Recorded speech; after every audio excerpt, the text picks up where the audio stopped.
I want to welcome everybody. My name is Mark Andrews, Director of Alumni Relations at St. John's University, on behalf of myself and my colleague Carolina Hojai is Associate Director of Alumni Relations. We're really thrilled to have you here today. Perhaps this is your first virtual event that you're joining through Alumni Relations, or it could be your second, third, whatever. So we thank you for being here. Carolyn has done a tremendous job. She's a double alumna herself and providing such great programs virtually during these times. So I'm very grateful for her. And I'm very grateful to have my friend on today, Jimmy Walters, Dr. Walters. Hopefully you had a chance to see part one of this two-part series of Vincentian Dreaming of a Better Tomorrow. If not, it's available online, so you can see that. And today's will also be recorded. We've gotten so much traffic directed to this page for all the videos and the recordings that we're having, because people may be able to join in person now, or they'll, like part one, they can view it at their own time. Let me take a few moments just to introduce you to James, a quadruple alumnus, very proud graduate of St. John's, and a great person, truly a great person, a real Johnny at St. John's. A lay leader, scholar, researcher, author, presenter, and teacher in spirituality and ministry. Jimmy's the director of the nationally recognized Catholic Scholars Program and director of residence ministry at St. John's. Jimmy's a faculty in the Graduate School of Education and the Institute for Core Studies. Also works at the Diocese of Brooklyn in youth ministry and faith formation. So he does a lot. Four-time graduate, as I mentioned, at St. John's and undergraduate. He was involved in the Torch newspaper, WSJU, the radio station on campus, St. Vincent de Paul Society, the Vital program, and intramural sports. I'd like to hear more about the intramural sports, but maybe another time. His new book, Dreams Come True, Discovering God's Vision for Your Life, published by New City Press. Hopefully you can pick that up and read that for summer reading when you can.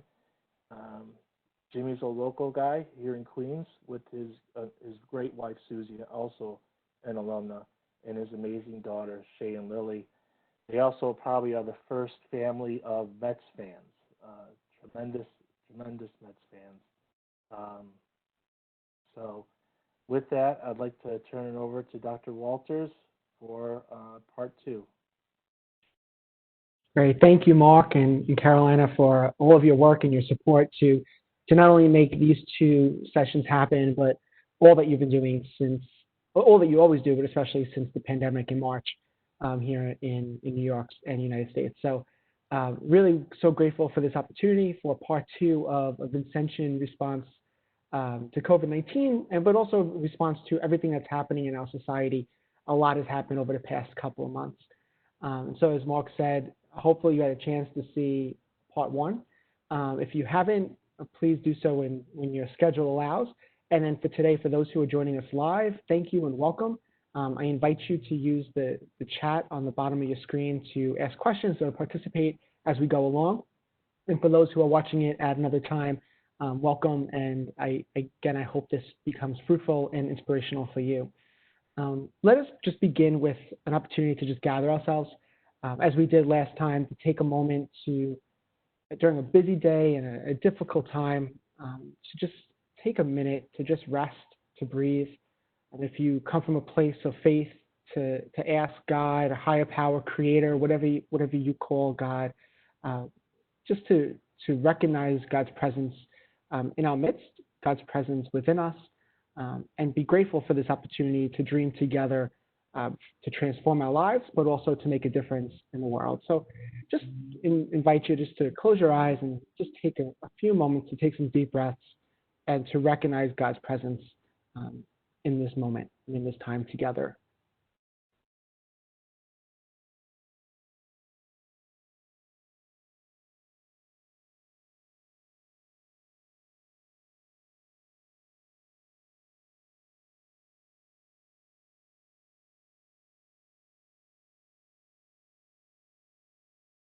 Thank you.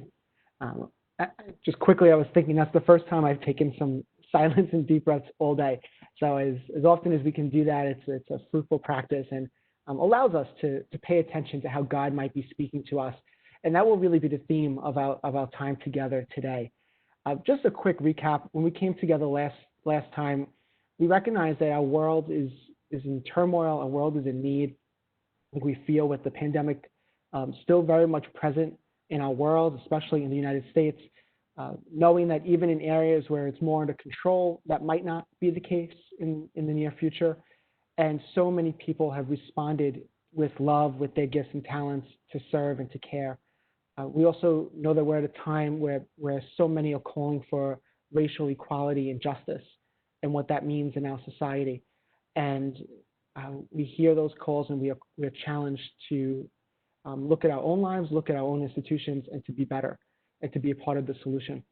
And we know so many people are suffering, so many people are lonely, so many people are struggling, and there are too many issues to name of people who need us to respond, need us to use our gifts and talents to help, and as we said last time, to answer prayers, to trust that God is using us as instruments to respond to those people in need. And that's what we're going to try to do today through a couple of activities. I should say now that if you don't already, please grab a pen and paper. There'll be some things that I'll ask you to write down in trying to make this an activity-based exercise, even if you're viewing this later on. But I'm going to give you a chance to name some dreams for yourself and what you can do this afternoon or whenever you are watching this. I did this little exercise last time where it was referencing the Beatles. Imagine if the Beatles never used their gifts and talents, we would never have all of this wonderful music. Well, in that same spirit, you have a song to sing. You have gifts and talents that the world needs you to utilize. And perhaps you're doing that already, and there's ways you can do that more. Or perhaps there are other ways you haven't necessarily had the time or the moment wasn't right. Well, the moment's right now. I mean, the moment is calling us to respond with love in however God made us to do so. And that is what we're going to get to. In that last part, we focused on how do we reconnect with God, how do we rediscover our true self, and how do we recommit to service as just 3 goals for ourselves during this very difficult time. The next part, which is today, is starting to say, well, what are some ways that we can do that? And I'm going to offer 4 steps, 4 ways for us to think about our lives differently and consider how God might be calling us into action. And all of this, as Mark said, comes from a book that I was able to publish this past year called Dreams Come True, Discovering God's Vision for Your Life. I have used this appreciative inquiry model, which provides those 4 steps of discover, dream, design, and deliver. I've used it with our students. I've used it with colleagues, people in the local diocese, presented on it nationally, and it works. I think it taps into something, into our stories that we tell, our experiences. God it meets us in these moments, and I'm excited to share just some of those pieces together with you. I have done these type of activities over a 2-day weekend. Once I did it in 4 separate workshops. We're doing it in an hour. So it might feel that we're moving through it quickly, but I'm more than happy to follow up with you separately in any way that I can to dream more with you if that's a need of yours, and I'd be happy to be a part of that with you. And so last time we were together, I invited you to do this quick activity of when you got off that webinar, to just say, what is one thing that you love and do it that day? And maybe it was cooking your favorite meal or dancing to a song that maybe you haven't listened to in a while, calling someone who you haven't spoken to. And I hope you did that. And perhaps if you didn't, you can do that today. And I invited you to do that because it taps into something. It makes us realize a part of ourselves that brings us joy, a part of us that allows God to use us as an instrument of love.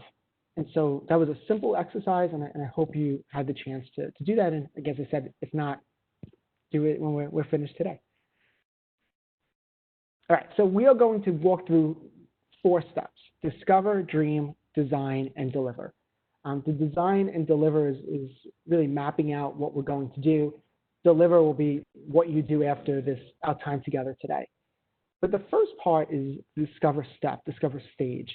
And it's not about me discovering you. It's about you discovering you. It's about you recognizing how you tick, recognizing how God made you in the beautiful way that God made you. And in this process, we begin to identify, what are my gifts and talents? What are those things that bring me joy, that bring me passion? And how might God be calling me to use them more? And so there are 6 or 7 different strategies I could have offered today to help us kind of tap into ourselves. But I chose this one. And the question is, what is one accomplishment that you are most proud of from your past? And so I'm going to invite you just to think quietly, go back as far as you want to in the many chapters of the book of your life, and think of that one example that just happens to come into your mind in this moment of an accomplishment that you're most proud of. And if you are participating live, I invite you to write what that is in the comment section, just so we can make this a little bit more of a shared experience. But think of one moment or one experience that you're proud of. And I'll give you an example. Because of writing this book, it has been an incredible process where I felt God working through me. But my journey to this has not been easy. A lot of broken roads, a lot of rejections, and there were moments throughout the time where I was questioning, is this what I should be doing? I knew I had this gift as a writer. I knew I had this method that was working in helping people come to identify how God made them in a special and wonderful way. But in trying to put a book together, it was difficult, and to get published is difficult. What happened over the past year really was, by the grace of God, an opportunity with New City Press, which is a wonderful publisher focused on Christianity and unity, connected to the Focolare movement. I look at how everything came together, and I could see God's hand moving through that. But what I'm grateful for is not only my gift of writing and being able to use it in spirituality, but I'm also grateful that I was able to get with the right publisher. And I kept writing, and I kept submitting, and I stayed at it, believing it's what God intended for me to do. Now, I can say that looking through the rearview mirror, and it makes sense, but many times it did not. Every rejection felt like a kick in the stomach. But the accomplishment that I'm proud of really is being faithful to how God made me. And I hope that when you look back on your life and you think of an accomplishment, you can also feel proud, because that's how God made you, and for a reason. And so think about that, identify with that, and once you can name that accomplishment, try to tap into the feeling that you have in this moment. What do you feel right now as you think back to that accomplishment? And pay attention to that feeling. Pay attention to whatever that is, and it typically is a positive one, because you're affirming something in yourself and you're realizing something about yourself. So we're going to move on, but please revisit this question if you want to delve into it a little bit more. And so typically in this step, we would continue to look at other ways and to name those gifts and talents that you have, which sets us up for our next part of dreaming. But for a little inspiration, and I'll sprinkle some Vincentian quotes throughout our time together today. And I turned to Blessed Frederick Ozerman, and he has this great quote, and simple quote of saying, "In my life, I want to become better and do a little good." And what I love about Frederick was he was a college student and speaking about his faith, loving his Catholic faith. And then someone said to him and his friends, you talk a lot, but what do you do about it? And then under the mentorship of Blessed Rosalie Rondeau, a daughter of charity, he was able to put his faith into action. He recognized he had some gifts and talents, and he was able to use them with his friends to serve those most in need. And what came from that was the St. Vincent de Paul Society, which is a global organization that is all over the world. Our St. John's student chapter is the first college chapter in the United States, so something we should be very proud of. And they do amazing work under the moderation of Sister Pat Evanick on our Queens campus, and Steve de Blasio and Father Tree on Staten Island campus. And they do incredible work, continuing what Frederick did so long ago. And all they wanted to do was to be faithful to God, just continue to become better, and to do a little good. And they served and helped so many people in their lives. So just, again, a little Vincentian inspiration for us. As we move to dream, and that's what today's about, right? Dreaming of a better tomorrow for us, for our world, we turn to St. Pope John XXIII. And the historical context of this quote, which is so important, is this is said before the Second Vatican Council. And those of us who are familiar in recent church history, the Second Vatican Council is what really transformed the church. It allowed us, probably best known for the language being in the language of the people, and so it wasn't only in Latin. The priest now turned around and was able to face the congregation, and it also allowed for laity, people who are not ordained religious, to have a greater role in the church. And there are many other wonderful things that came from it, but those are my top three. I wouldn't be here if it wasn't for the Second Vatican Council in being able to be a leader in the church. But before that, this was unheard of. And there's this great quote, and I offer it to you not just in what the Second Vatican Council meant, but what it means for us as people of faith. And he says, consult not your fears, but your hopes and dreams. Think not about your frustrations, but about your unfulfilled potential. Concern yourself not with what you tried and failed in, but with what is still possible for you to do.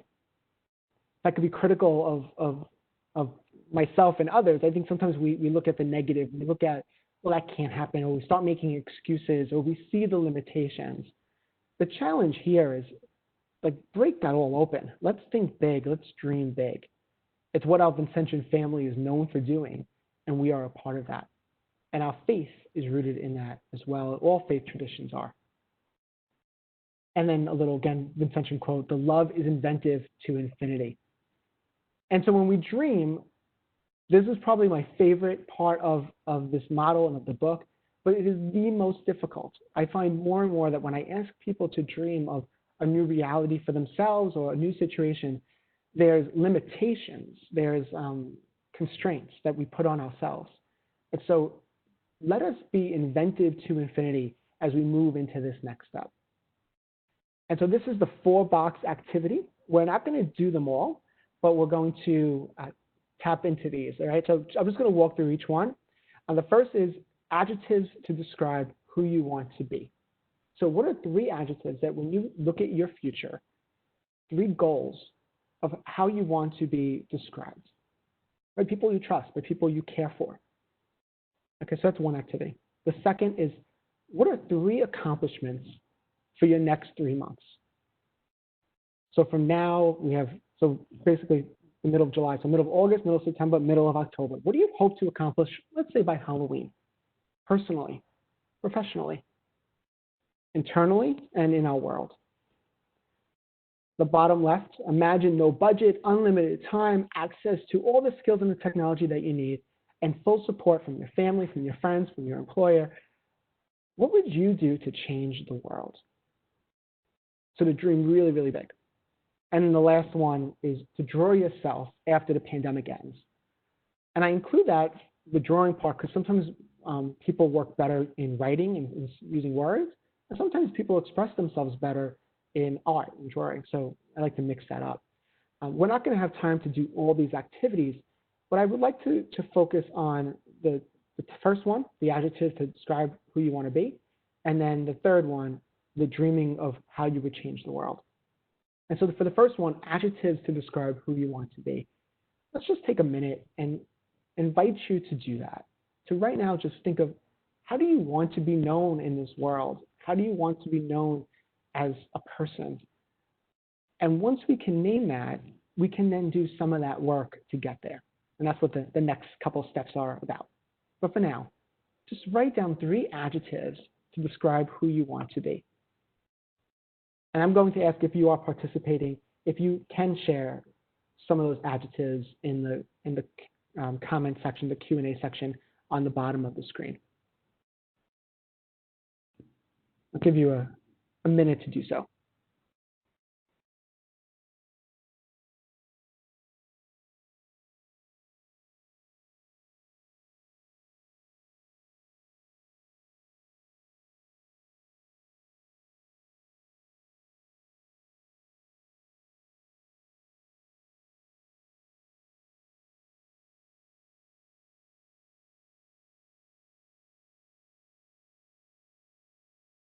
So I see faith-filled coming in.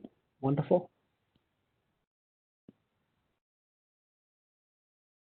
Kind, dependable, faithful.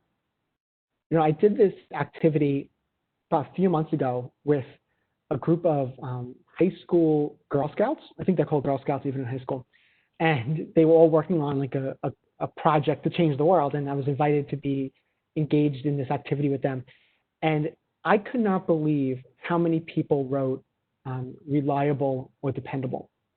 It was such an overarching theme that emerged, and I guess we could delve into that more, but it's such a quality or trait that I think we hope for in others, and we hope for ourselves. I see saints, yep. Ordinary people doing extraordinary things, reliable, compassionate. Yeah, I mean, these are beautiful adjectives, right? Beautiful goals for us. And so after we're done today, go back to these, whatever you wrote, and start to question, what do I need to do more to accomplish this? And so if I want to be a more faith-filled person, how am I feeding my soul? How am I finding time to pray in different ways and to fill my cup so I can give to others? If I want to be more compassionate, what do I need to do? Maybe you need to be involved in more service, in helping those who are struggling more and engaging with them and finding Christ, as St. Vincent de Paul would say, in the poor or person in need. And that begins to transform us to more compassionate people. So we can look at all of these adjectives with that creativity and that inspiration. All right, let's go to the bottom one, the bottom third. Imagine no budget, unlimited time, full support, all those things. What would you do to change the world? Okay, so this is where I'm asking you to dream big. All right, and I'm going to give you an example just before you do it. A number of years ago, we did this activity with a group of our student leaders. And the context was we were trying to engage our students in the mission of St. John's more. And we were specifically focusing on inviting people to consider what it means to, or would they ever consider being a priest, a brother, or a sister, right? Vocations are sometimes a mixed bag, and to be aware of that as even something they would consider. And so one of the students did this activity and raised his hand and said, wouldn't it be great if we could get one of the daughters of charity to jump out of a plane safely? But to jump out of a plane and to allow people to see her kind of flying through the sky, and that would make people be aware of religious sisters. Now, we did ask some daughters of charity. No one opted in to do that. But what it allowed us to do was then when we started to talk about a plan, we were able to find other ways to be creative. In that same session, someone said, wouldn't it be great if Pope Francis came to campus? And that's when he just became a pope. And what we did over that year was we created a special hashtag, like tweeting at Pope Francis, and everything we did on campus, from our athletic games to our different programs in student life and Greek life, campus ministry, we were able to put that hashtag. And we actually had a chance to speak to someone in the Vatican who was in charge of the Twitter account. He never tweeted back at us, but what it did was it engaged our community in understanding that we're a faith-filled institution, engaged our community in realizing who the Pope was and what his message of mercy and his message of love was. And it helped us take a couple steps forward as a faith community. And that's where I think the dream invites us to. And so when you think of your dream, when you think of something, I'm going to invite you now to do that. What would you do to change the world? And dream big as you possibly can. All right, so let's take a minute to do that, to at least start that for yourself.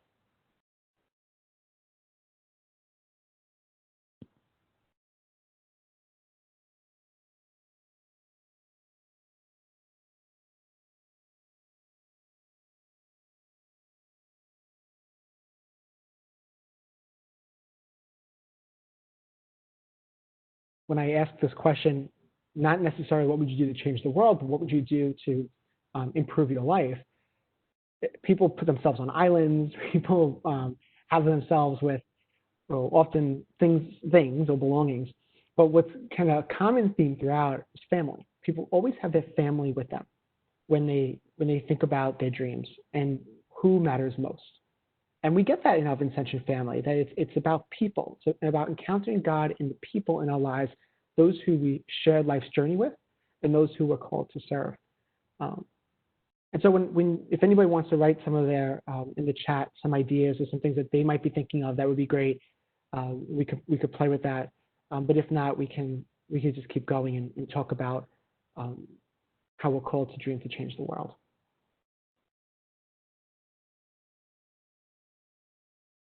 Yeah, so great. We have give more to everyone I know who is struggling financially, as well as paying for education for them to accomplish all.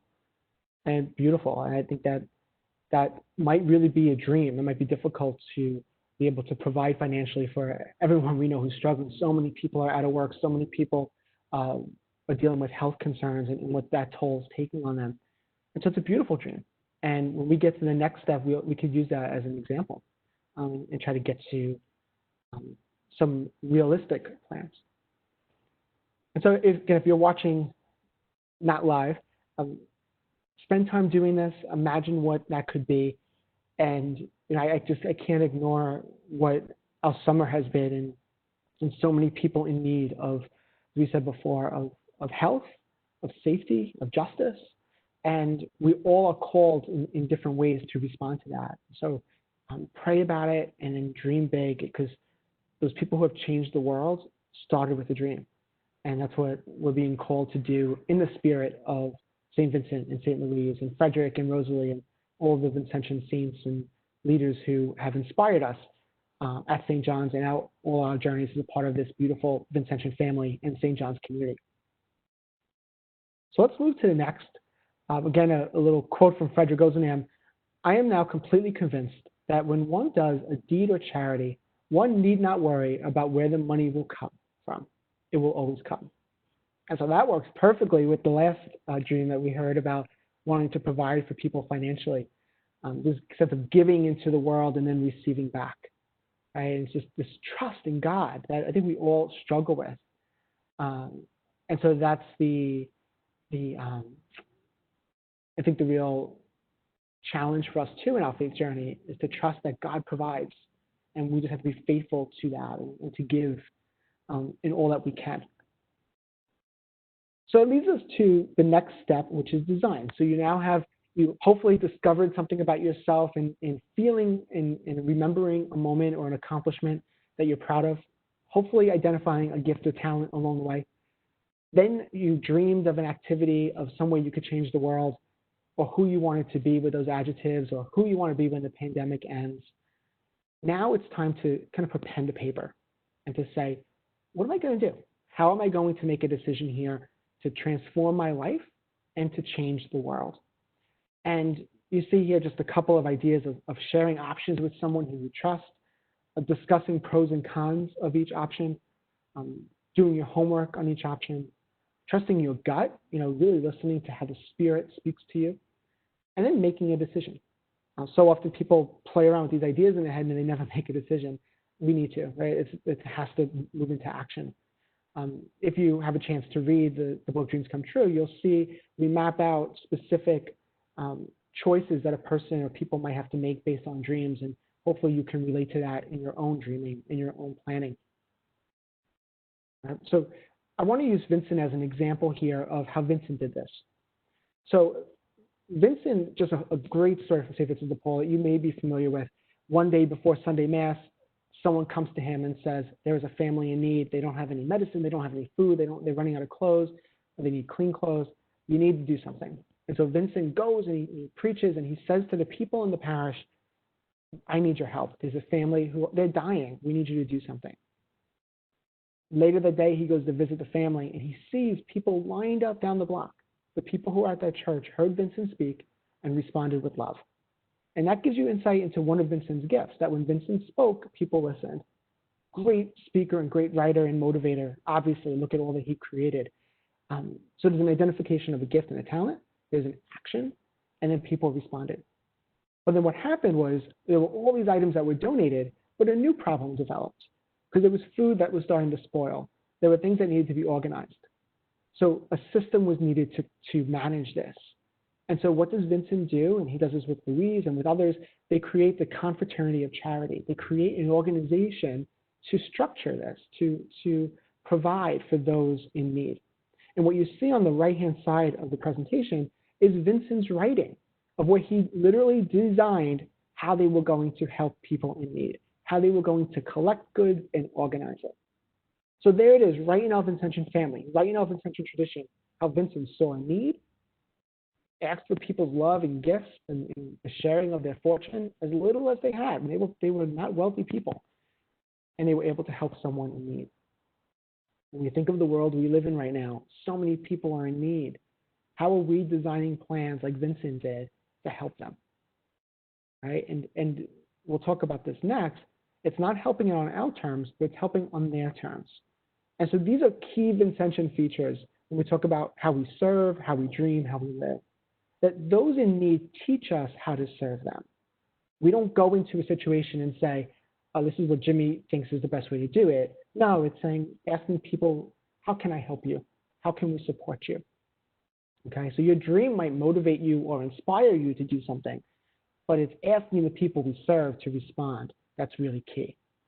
It's in collaboration. Vincent never did anything by himself. It was always with somebody else.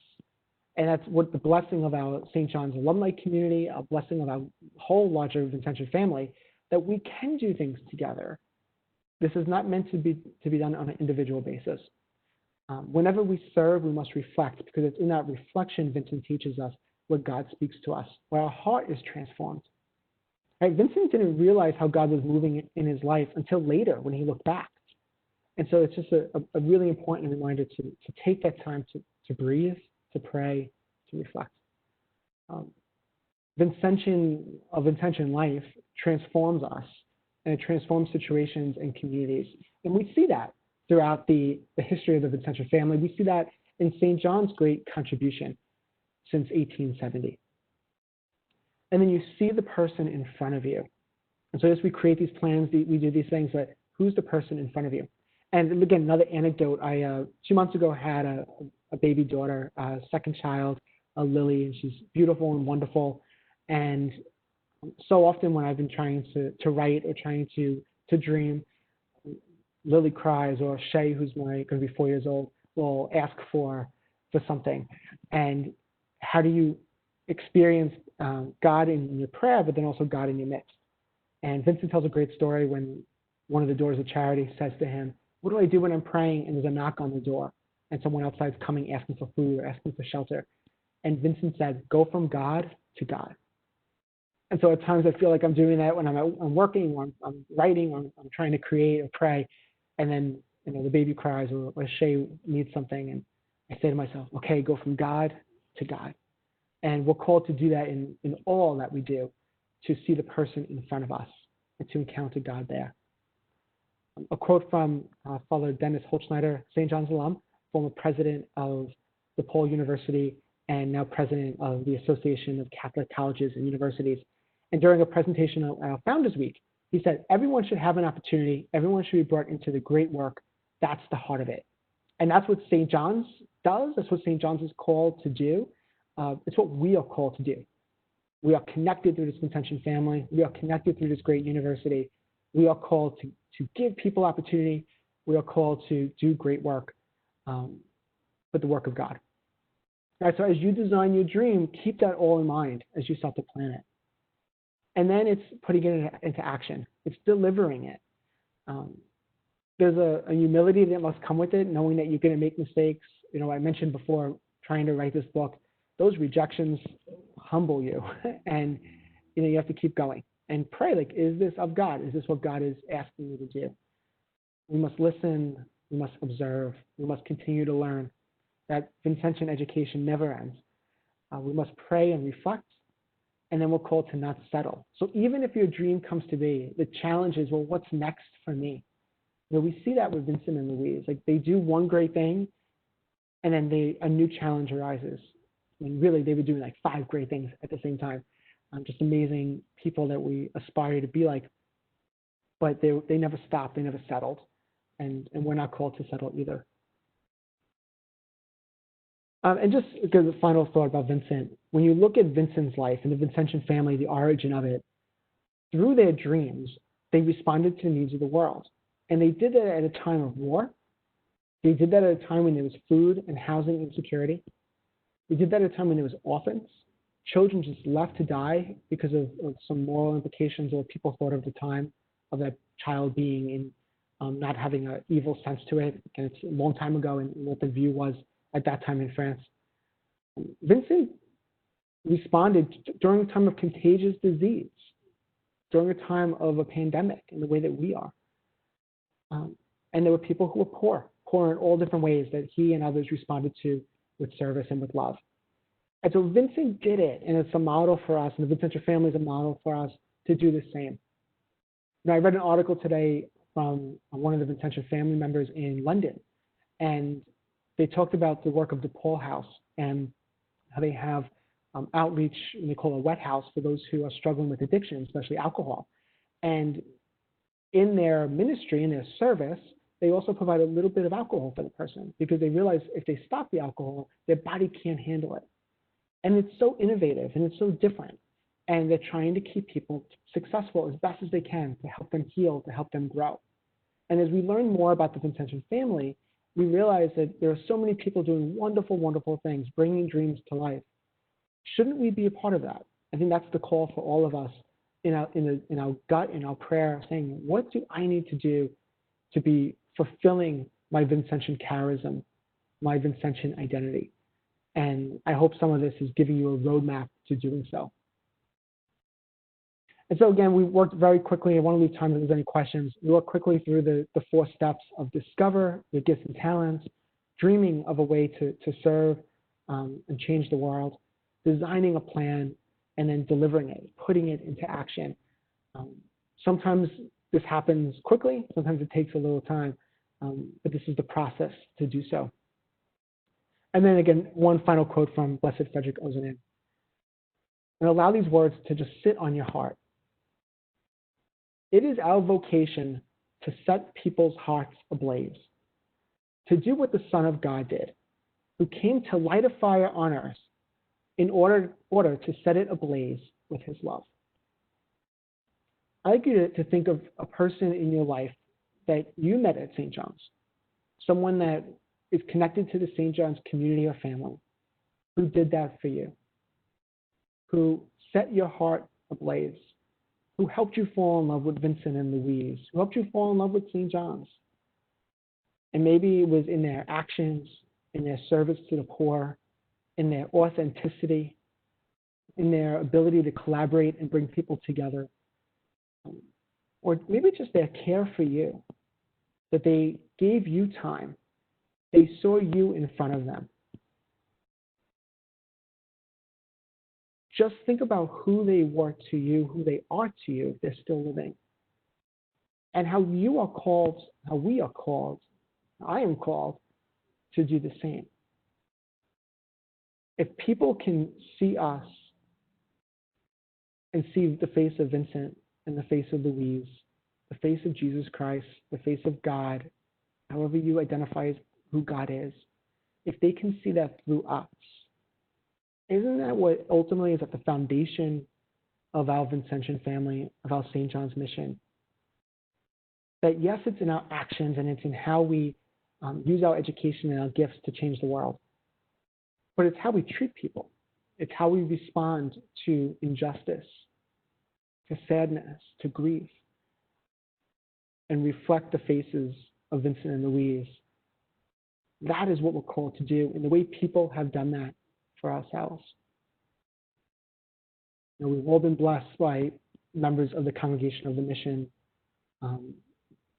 people who are from the Daughters of Charity, campus ministry, all departments across this university.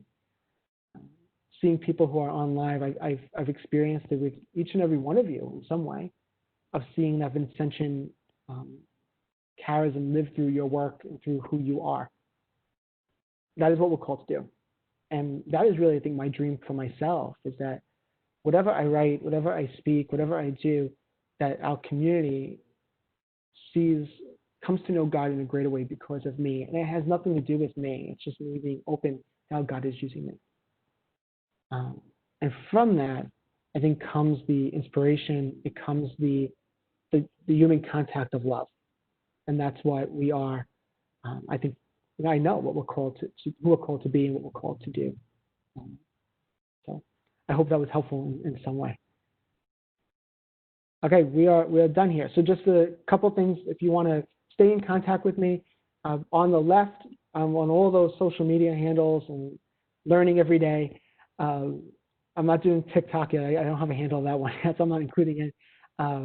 the @Dr. Jimmy Walters is my handle for all of those social media channels. And then my website, I do different spirituality resources, and there's some contact information. And on the right, if anything today was helpful, please consider looking into the book Dreams Come True. There are, we delve into this much deeper, as well as very much a St. John story of, I share some of the things I shared today, as well as many other anecdotes and stories that you will read it and very much feel like this is a product of the St. John's education and the call of St. John's to change the world. So with that, I'm going to pass it back to Mark, I think, and we'll see if anybody has any questions or want to talk about anything more. Jimmy, thank you so much. I caught myself dreaming a lot through this, through your words, so I'm going to be looking forward to viewing and listening once again to part 1 and especially part 2.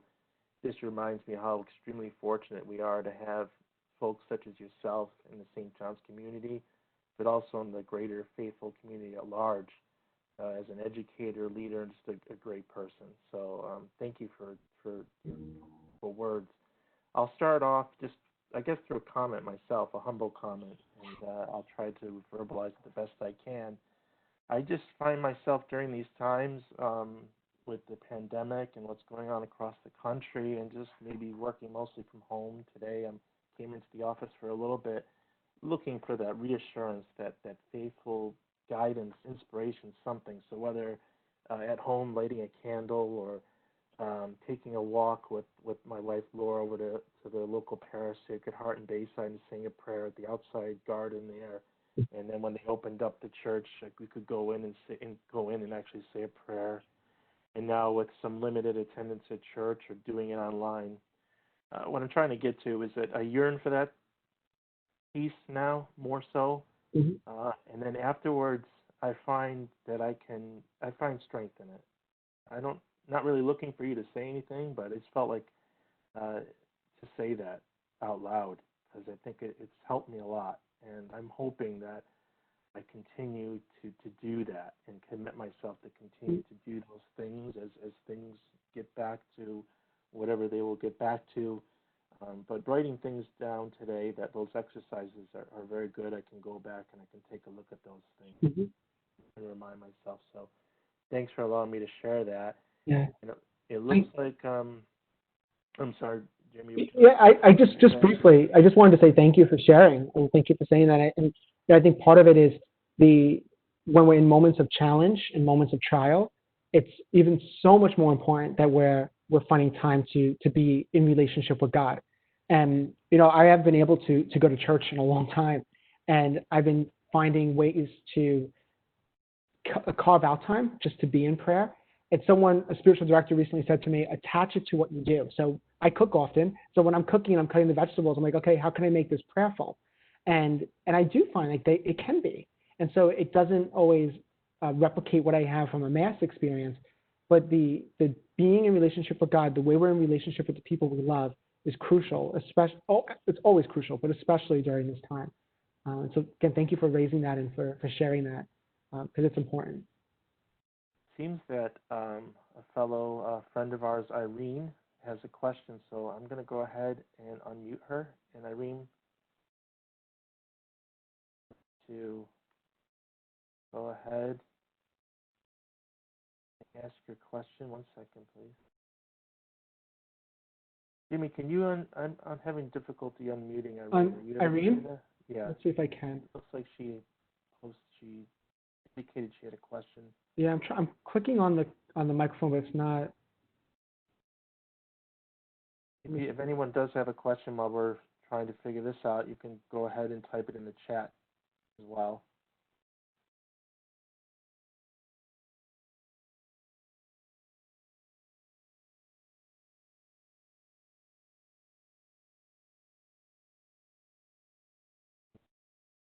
Yeah, I'm not finding. Oh wait, I think. Want to try that, Irene? Can you hear me? Yes. Oh, okay. Wonderful to hear your voice. Thank you. I was just typing something in the chat box because I didn't know if you'd get to hear me. But I just found listening to this talk and watching the previous one a few days ago, just very calming, reassuring, good to just be able to carve some time out and to make time to be with God, think about all the things that are going on in this world, continue to pray for the world and for things to get better. And maybe this is all happening for a reason, you know. It's actually made me, I think, closer to my own parish church. We have online services available to us, and I've been communicating with my pastor via email, which I never really did. So it's just very different. It's a different time, and I feel like maybe we just needed this time to be away from everyone, to make ourselves aware of what's going on in the world, and you know, try to make it a better place. Yeah, thank you, Irene. I guess just two comments to that. First, thank you for sharing. I think the first is, you know, perhaps it's our perspective. You know, we can look at this and say, well, the things that we can't do, you know, including going to mass like how we used to, or being able to go out to restaurants in the same way, or see family in the same way based on your own people's health and their abilities. But how do we look at things differently and say, what is the opportunity within this challenge? And I'm finding that I'm utilizing the gift of technology in such a better way in finding resources to grow spiritually. And I know in talking with colleagues and students, they're doing the same thing, of finding new ways where they never did that previously, to engage with their parish, to engage with other people in a faith context. So that's, I guess, one part of it. The second is, I have found incredible inspiration from St. Francis and St. Ignatius, sorry, non-Vincentians, but I have found inspiration from them because in their lives, both of them had a period where they were in isolation. Francis was first taken captive, and then he was injured, and then Ignatius was injured. And so they both had these dreams to be heroes, to be soldiers. And then they had these moments when they were limited and they were stuck to their bedroom. And because of that, things changed. Their lives transformed, and then they were able to emerge from it as heroes of our faith. And they changed the world. I mean, Ignatius spent that time reading a book about saints. You know, Francis found his way to say, how do I find God in what repulsed me the most, which was a leper. I mean, he had this conversion moment with hugging a leper. But for both of them, these two great saints that we hold up, not as good as Vincent and Louise, but we hold them up there. But both of them used that time of isolation to transform their lives. And I think for us, that's the same gift, what this can be for us, where the whole world is upside down, but how do we use it to change our lives, but also to change the lives of other people, especially those who are really suffering right now. Thank you. Thank you. It's great to hear your voice too. Thank you. I did see a question mark somewhere.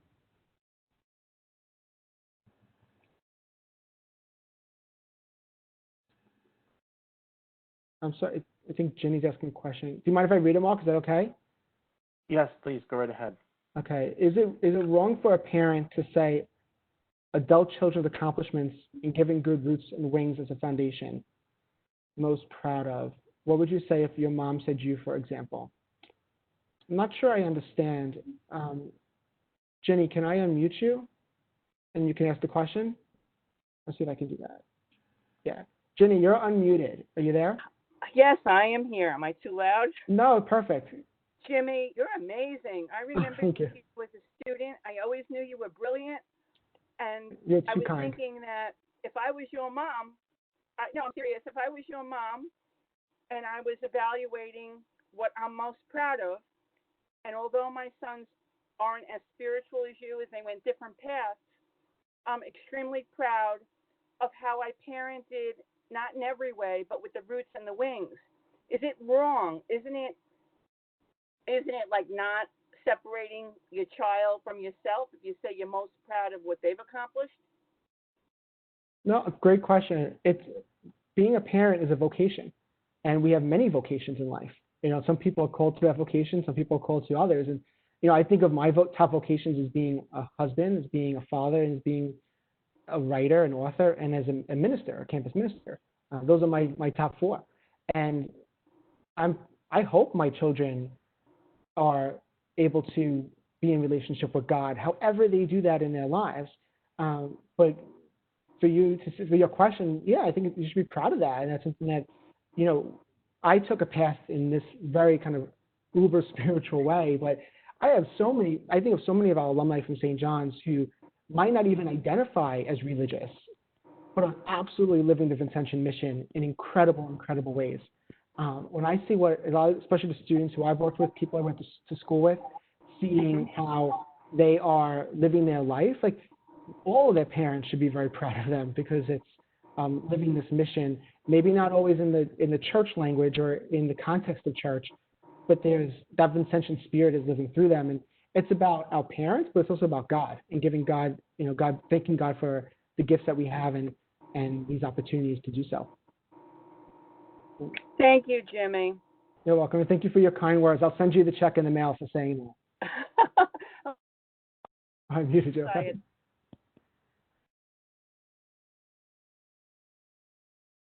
Jimmy, I'm not sure if it's still remaining from the previous comment, but Irene has another question mark appearing next to her name there. I'm sure she has another comment to say.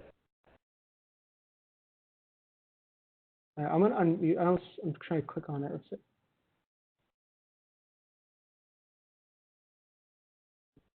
Irene, I unmuted you again. Do you have another question?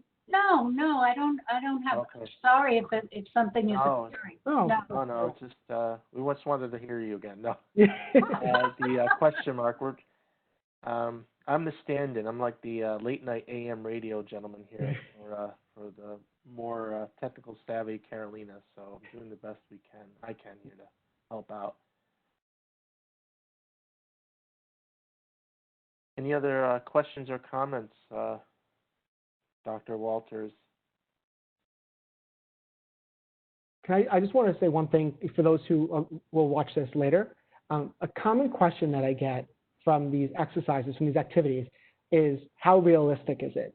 And I think people, when they dream, they might come up with a great idea, but then reality kind of hits, and they might not have the time, they might not have the budget, they might not have those things. And I would just say, how it is realistic to an extent, and to say what are parts of your dream that you can work on right now. And so you might not be able to, the idea about giving money to people. Like, you financially might not be able to do that. But is there something small you can do? Is there some money you can take that you have this week, even if it's $5, and to give it to the St. Vincent de Paul Society or to Bread and Life in Brooklyn? Like, it doesn't always have to be as big as we dream, but start small, and then just pay attention to how God might be leading you or moving you to respond. So I just raise that because sometimes that's a question that people ask. Often it's a question people ask of moving from the dream step to the design. They're like, how realistic is this? And I'm telling you, from working with students, from my own experience and working with colleagues, it's amazing how life can begin to change with this mindset. Being grateful for who we are, what we have, and listening to how God is moving us to make a difference.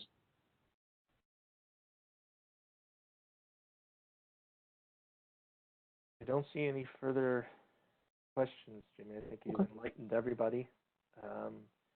You don't have any other final words. I'll give you the last word here before I close it up.